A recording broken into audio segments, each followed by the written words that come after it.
genetic groups there, two of which suggested that, one of the genetic groups were men fed a low-fat diet whose heart health went the wrong way when they were fed the low-fat diet.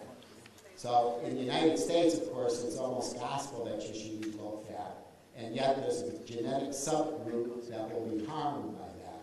We have no way to predict that a priori. So one would say that you cannot right now predict who would benefit from this omega-3s.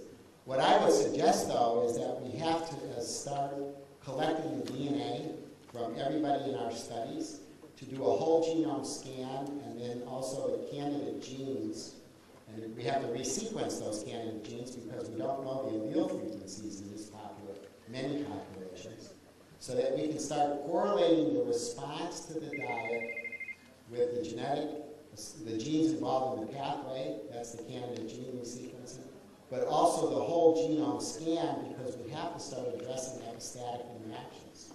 So the result would be more accurate if I have subgenetic groups. Yes.